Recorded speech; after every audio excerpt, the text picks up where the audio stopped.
boy Chris. Welcome back to another video. Today we'll be breaking down the UFC Freedom 250 card, also known as the UFC White House card. Now, I still don't have a mic, so you may hear wind and vehicles in the background because I am recording this at 3 a.m. in the outside world on my phone because I still don't have a microphone. And this is my second time recording this video. I recorded a 30-minute breakdown and then I deleted the audio. Heartbreaking. So I'm going to do this quickly, hoping for 15 to 20 minutes because 5 of the 7 fights on this card don't really need a massive analysis. The 2 main fights I'm going to be focusing on is Gane Pereira and Lopez Garcia. Let's get right into it with Lopez Garcia. I'm picking Lopez to win this one.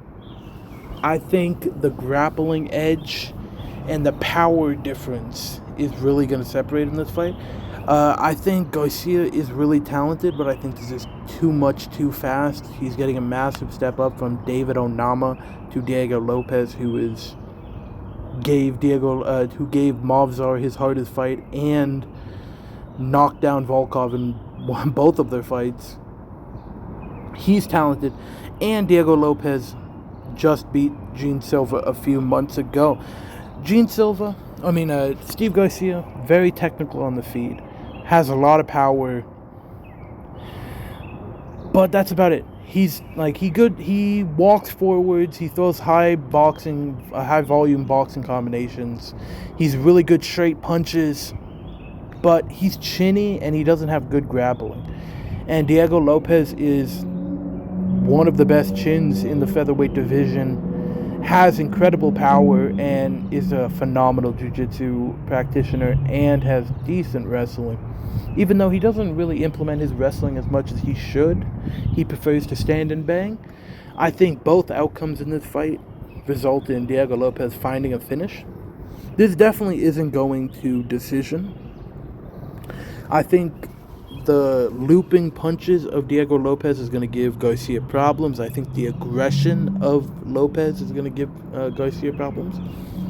This isn't a 5-round fight, so I don't see Lopez pacing himself. I see him coming out like a bull in a china shop. I see him rushing Steve Garcia. I can see him hurting Garcia really early in this fight. And we've seen Garcia get laid out clean by Mahashat. Even if this fight goes down to the ground, Garcia has not shown anything good on the ground. He got submitted by some fucking bum. And the losses that Lopez has taken hasn't worsened his stock at all, in my opinion. He lost to the number 1 contender, and he lost to the title holder right now in the UFC. That's his only losses. And I'm just a really big fan of Lopez, and I think stylistically, this is a stylistically bad matchup for him. Even though I'm picking him, he struggles against really technical strikers who can maintain distance and keep the aggression off. If Lopez is on his back foot, I don't see him winning this fight. If he rushes forwards, if he's constantly moving forwards, I see him catching Garcia and submitting him, or catching him and just laying him flat out, which I'm going to lean to the knockout. So I'm going to go Diego Lopez by KO. Moving on to Bo Nickal versus Kyle Daukaus. Bo Nickal's going to win this one. It's closer than most people are giving it credit for. I think Kyle Daukaus is really good on the ground. He's a really high-level jiu-jitsu fighter. And I think Bo Nickal is going to be terrified of that. I think Bo Nickal is going to have a similar game plan to when he fought Paul Craig. I don't think he's going to take down Kyle Daukaus because of how good Kyle Daukaus is at the front choke. I think every time Bo Nickal shoots a double leg or a single leg, he really does leave his head on the center line right open for a front choke, or a guillotine, or a Darce choke, which is Kyle Daukaus' best submission, the Darce choke. So I think after a few attempts, I think Bo Nickal will be deterred, and I think this will be a pretty boring fight, a pretty boring stand-up fight. And Kyle Daukaus has shown he's fairly durable, he's a fairly decent striker. So I think in a boxing match, because I don't see, neither of these fighters are too dynamic on the feet. They're pretty much just hands. So I think this is going to turn out to be a boxing fight. And I favor Bo Nickel mainly because I think this will go to decision. And I think if it goes to decision, 10 out of 10 times they're going to give it to Bo Nickel. I think Bo has the volume and the cardio on his side. I think Kyle Dawkins... I think the lights are going to be too bright for Kyle Dawkins. And I don't think we're going to see the best version of him in this fight. I think it'll be a low output on his end. I think he'll be backing up, trying to counter-strike Bo. And I think Bo will just keep wading forwards, landing the jab, landing pitter-pat shots. I don't think he's going to land too much power. I don't think he's going to hurt Kyle in this fight. And this is just going to be a boring decision win for Bo Nickel. Moving on to the slaughter of the card. Roofy, former fighting nerd, Conor McGregor-esque fighter versus old man, brittle Michael Chandler. This is a sacrifice. Roofy's gonna fucking mog, aura farm, fucking vibe check Michael Chandler here. He's gonna kill him. It's gonna be a brutal fight. I think there's realistically only one path to victory for Michael Chandler, and that is to grapple and wrestle fuck Roofy, hold him down, ground and pound, hold him down. And we all know that Michael Chandler's Achilles heel is CTE. His fight IQ is horrendous. It's some of the worst we'll ever see. He wants to entertain the crowd way too much. He sacrifices himself. He got knocked out by Paddy Pimblett. That's all we really have to say. I think Roofy is way too long, way too fast, way too dynamic for Michael Chandler. And Michael Chandler just turned 40 years old. You know how the chin goes after 40. He hasn't looked good in any of his fights in the UFC ever, besides that Dan Hooker fight. And, I mean, he lost round 1 to Tony Ferguson.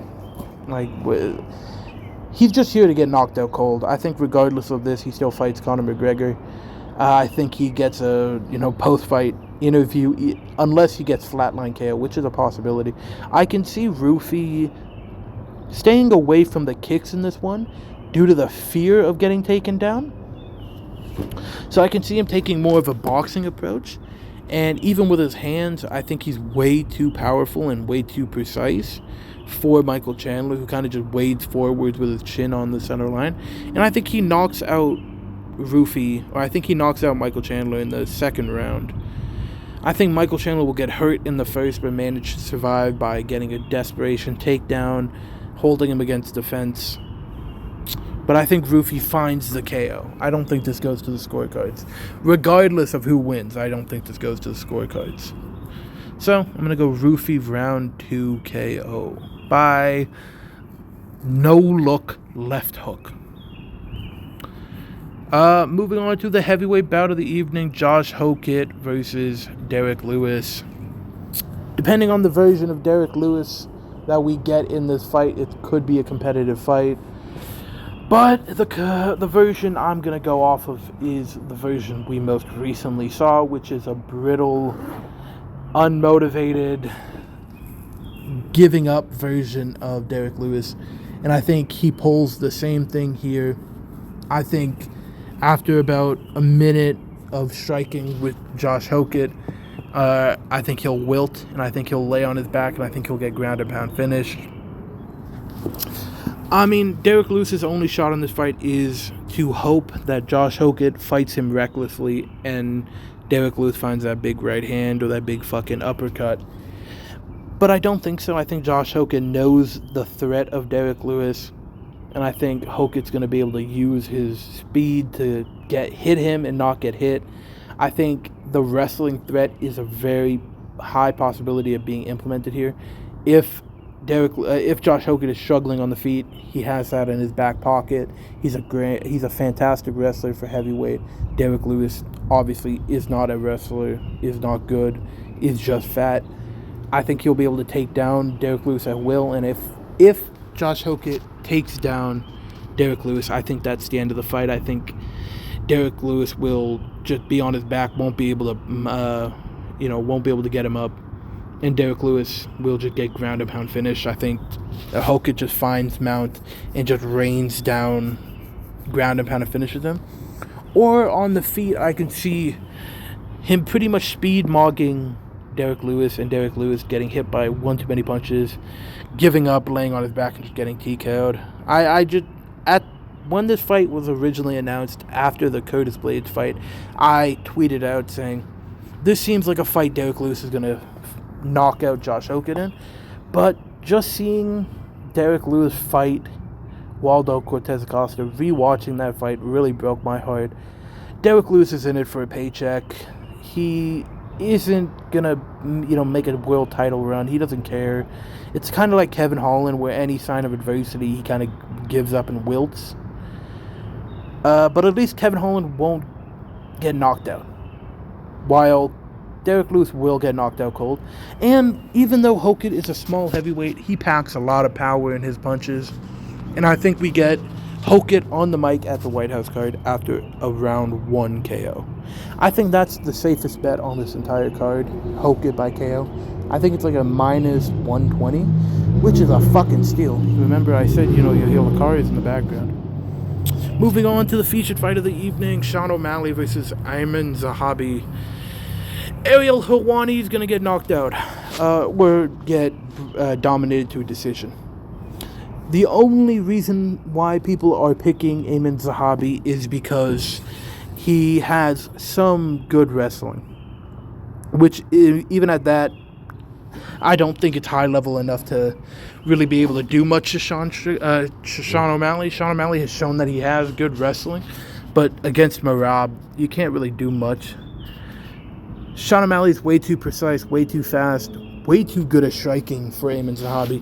Zahabi's main claim to fame is that Jose Aldo win, which arguably is a fucking robbery, and I am still standing to this day that Jose Aldo won that fight.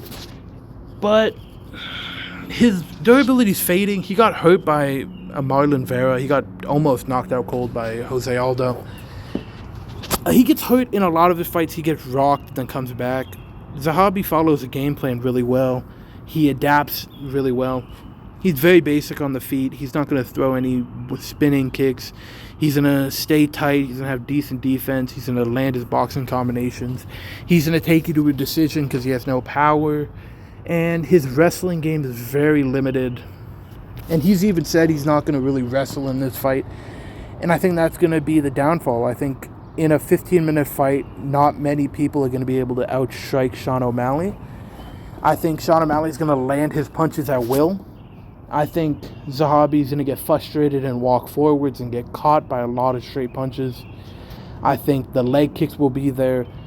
The spinning back kick will be there. I think pretty much anything Sean O'Malley wants to land, he'll land. But I don't know if he still has that killer instinct that he had before he became champion for the finishes, everything. He hasn't gotten a knockout since that Aljo fight. And I don't see him having that killer instinct. I don't think he'll push for a finish. I think he'll be 100% satisfied with a decision win here. And I can see him winning 30-27. But I don't think him winning a decision is good enough here. I think he's going to get I think if he gets a knockout here, he'll get the next title shot after Merab. If he doesn't get a knockout, he'll have to fight Umar. And that's a tragedy, because Sean O'Malley's one of the most entertaining fighters. He has such a great style, but, I don't know. He's, lacked power in his most recent fights. And it's sad, but, Zahabi has no threat. There's not really any threat for a finish here. It's kind of like how Sean O'Malley never feared getting finished by Merab in that first fight. So he was never scared on the feet. And he won't be scared in this fight. He'll be able to freely move and do whatever he wants in this fight. And he's going to win a decision. I'm going to go 30-27, Sean O'Malley win. Moving on to the only main event, the co-main event that actually matters here and is somewhat competitive. Alex Pereira in his heavyweight debut, seeking the UFC history in becoming the first ever 3-weight UFC champion, versus the cheater Ciryl Gane, who does not deserve to be here, who lost to Alexander Volkov, who cheated against Tom Aspinall. This is a really, really good stylistic matchup for both fighters. Alex Pereira does rely on his power quite a bit, and I don't think his power is going to translate to heavyweight. I don't think he'll have that touch of death at heavyweight. And we've seen Ciryl Gane have like an iron chin, because he's gone against Tom Aspinall, who is considered one of the hardest hitters in the UFC. He's gone against Francis Ngannou, who is the hardest hitter in all of UFC history. He got laid out, or he got put down by Tai Tuivasa, who also hits really hard. He has a really good chin. Ciryl Gane has one thing that not many heavyweights have, and that's, the athletic ability, the mobile ability. He has incredible footwork. He has incredible head movement. He's very light on his feet, but he does struggle against leg kicks, which is one of Alex Pereira's primary attacks. But Alex Pereira struggles with fast, light on his feet opponents. And I think he will struggle in the early rounds of this fight to catch Ciryl Gane. I think Ciryl Gane's movement will be a big part on the early rounds. But I think eventually Alex Pereira's leg kicks will total up, and I think he'll be a little too damaged on his feet to do that bouncy jump in attacks, the blitzing. I think it will become more of a stationary fight, and I think that's where Alex Pereira thrives. And I think he enters a flow state, lands whatever he wants, and I think he could get Gane out of there, because we have seen Gane kind of give up. But I don't know. I can't see Gane just getting flatlined out cold. So that's why I'm going to pick a decision win for Alex Pereira. I think Alex wins 1-3 and 4. That's my prediction here. I think 1-3-4 or 1-3-5. I think Alex Pereira will come out hot, and I think he'll land the better punches. I think Gane will probably have him on the volume, but I think the better shots will be on Alex Pereira. And I don't think Alex Pereira's durability is going to be really in question in this weight class. I think the weight cut really did do a damage to his chin, because we've seen him get nearly knocked out by Khalil Roundtree. We saw him get flatlined by Israel Adesanya, and so on and so on. So I'm gonna say Alex Pereira by decision is my prediction. Alex Pereira by decision, 49-46, 48-47, one of the two. I think this is definitely the most competitive fight of the evening. I don't see a finish, because I don't see Ciryl Gane having any type of knockout power. I actually can't remember the last time he got a knockout. Maybe against Tai Tuivasa? I don't really remember that fight. I think he might have gotten that KO. But that was his last win. The training footage for Alex Pereira that he's released against like Talison Teixeira, Roblesi de Spain, they have not looked too good. He's looked too kind of sluggish and slow at heavyweight, but I'm not going to hold that against him. He could be holding back. So I'm going to go with Alex Pereira by decision. Moving on to the main event of the evening. The fight that everyone kind of knows what's going to happen. Ilia Topuria, the lightweight championship of the world, or the lightweight champion of the world, versus Justin Gaethje, the highlight, the interim title holder. Gaethje's going to walk forwards. He's going to land his leg kick, and he's going to get knocked out cold. I think he'll survive longer than Charles Oliveira. This will be a purely stand-up fight. I don't see Ilia implementing any type of wrestling. And I think this is going to be a devastating knockout. I think he gets done dirty in the second round. I think Ilia is going to take his time. I don't think he'll rush out. I don't think he'll overextend. We all know his boxing style is very tight-knit. He doesn't really overextend. I mean, I think the leg kicks of Gaethje will be doing well in the first round.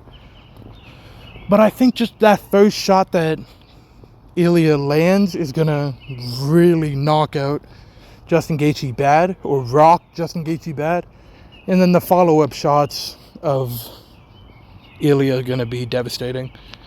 So that's my prediction, guys. I can't wait to see the thunderstorm. If you guys disagree with my opinions, please tell me in the comments below. Thank you for watching. Bye.